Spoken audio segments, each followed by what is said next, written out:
Greetings, Minecrafters, and welcome to another, hear the birds, another exciting discussion on all things Minecraft and well-being. Remember that Minecraft is about becoming the boss of your brain, and there, if you see me doing like this, it's the bugs. You know, we talked about it, the bugs. Leftover nail polish from the wedding. I don't usually do that. It's a little weird for me, but anyway, stop, what am I trying to say? Stop identifying, wrapping your own personal identity around what other people think. It's just so dumb, yet we slide into it. We slide into it because it's not always easy. We talked that, we talked about getting pulled out of our frames, and we got to get back into our frames, right? So this has to do with basically three things. We got to trust ourselves. And when we're not trusting ourselves, remember that we are not trusting the divine connection that kind of snaps all of us together like Legos. And that's huge, because when we're not doing that, self-doubt creeps in. It's just like spiral down. Got to trust ourselves, because remember, not doing so is not trusting our higher power, source, God, whatever that is for you. And then it's so important to be aware of ourselves, to really, really be aware of ourselves, imperfections, all of it, and to wrap around ourselves with the love and kindness. Wow, there's such a symphony going on. Hopefully you can hear it. And also the brook behind me. Anyway, so we have self-trust, self-awareness, and asking ourselves, what do I think about whatever said situation? How do I feel about whatever said situation? And what do I really want to do? What do I really want to do? Not what other people want to do, not whatever it is for optics. I have to be seen at this or be seen at that, so everybody knows I'm there, I'm a key player. Waste of life minutes. I mean, there are certain times, there are exceptions to that, just like, most things in life are not here or here, right? There are certain things you just have to be at. But, sacrificing a beautiful, Tuesday morning or Sunday afternoon to just be seen somewhere, dumb, dumb, dumb, dumb, dumb. And then the next thing is our intuition, to trust our intuition. And Oprah's talked a lot about this with listening to the whispers, because this is just me chasing bugs. That's why my hands are moving around. The deer flies take a chunk out of you, it's like a real bite. Anyway, intuition. So it's like when we're listening to the whispers, when we are talking to the universe, or if that's God for you, or higher power, source with a capital S, whatever, the intuition that we're hearing back, the universe talking back to us. So as Oprah would say, listen to the whispers until they turn into bricks. Okay, so it's those three things.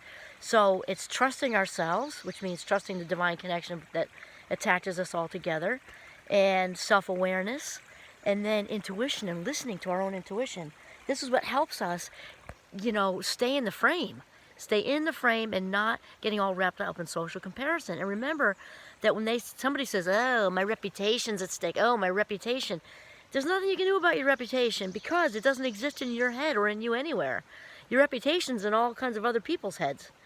And since we can only control ourselves, we can't, jump into their minds and change it up. It's just not how it works. So let go of that right now. It just makes it all easier.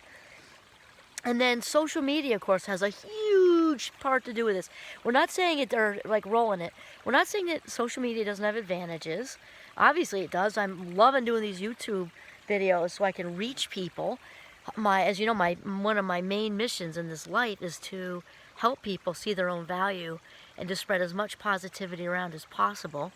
And social media helps with that, And I will tell you, just quite honestly, I do have a 10-minute, I only go 15 at most. I have a 10-minute limit per day for myself on social media. 10 minutes, with an occasional stretch to 15 if necessary, and that's not very common. 10 minutes is all I do. I put the videos on, check things quickly, and off.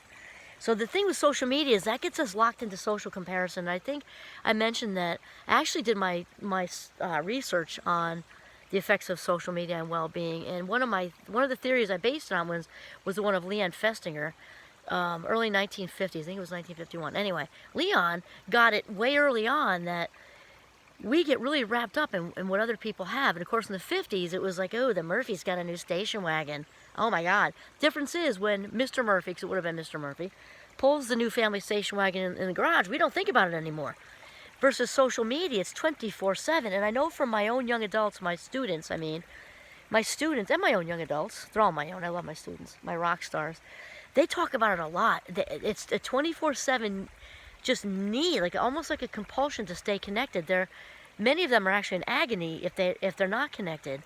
And what my research was, like basically the minute we click on the phone, even if we don't know what we're about to see, there's an immediate mood shift. It's just true. And the brain can't help to compare. The association cortex is constantly making associations. It's also what's the most active, or what's very active when we're in the dream state.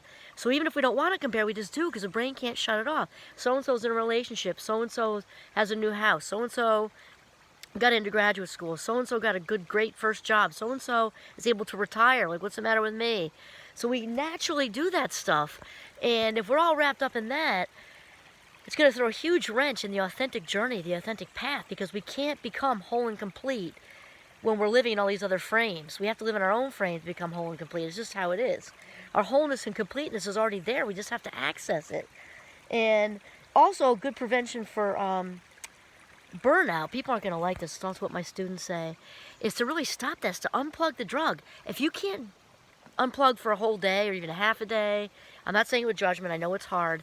At least, one big at least, is to not look at your phone for at least 20 minutes. I mean, more is better. When you wake up in the morning, I know when I ask my students, nearly 100% of their hands go up when what is the first thing you do in the morning, and it's the phone. And think about how that starts out your day. You're comparing within milliseconds of your awakened state of consciousness. Think what that does for the brain. It's not good. Nishkit, it's bad. It's totally bad. And if you can at least delay it 20 minutes, preferably an hour or more, get some tea, do your gratitude journal, read a positive affirmation. Even if you can delay it 5 minutes, it's better than no minutes, right? Because it's just, and actually remember that after it's about 21 days on average for a habit to shift and stick. So even if you start with 5 minutes, work up to 10, 15, I am sure, I am positive you will think and feel a change in your life if you can put that off and not look at your phone first thing when you wake up. And what you do with that is a 20-second rule, and put it someplace that it takes you more than 20 seconds to get to when you wake up, because it's more of a pain in the butt. And you're more likely to be successful with this. Like, stick it in a sock drawer in somebody else's drawer out in the garage, or in your glove box in your car. You got to go all the way outside and unlock and all that, and you'll be able better apt to do it. And then this is the other thing. Think of one thing while you're in the morning, being off your phone. Hopefully, think of one thing you can do to make this day as the greatest possible. Just one thing, whether it's splurge on a lunch, plan a walk with a friend. Take 15 minutes out of your lunch hour to read, whatever. One thing, just one small thing to make this day so worth it for you and unfold the best that it can. And then lastly is go for a walk. I'm a big fan. I'm out here. I'm sitting right now because the bugs are a little nuts, and I'm trying to have a chat with you. But G and I are going to walk soon. We are not in the deep woods. It's a little easier to not smack at the bugs, but they like the deep woods. But we like the deep woods. We're also coexisting. All right, so go for a walk, and that's really it. And I want to give some shout-outs. Jay Shetty, I've been listening to him lately, so shout out to him. But realize I do the best I can with giving credit, because I listen to podcasts from my greatest teachers, Wayne Dyer, Oprah, and Aaron Doughty also, and so many people. I also read voraciously, so I do the best I can to give appropriate shout-outs. But anyway, so that's it. So we're talking about self-trust, which means trusting in the divine connection between all of us. Self-awareness, you got to know you and forget about pieces of reputations in other people's heads. And then listening to your intuition, which is the universe talking back to you when you put out there what it is that you like. Awesome. And unplug the drug. Do not look at your phone first thing in the morning. And that's it. This is Kimberly Quinn signing off in the deep woods of northern Vermont. Have a mindful day.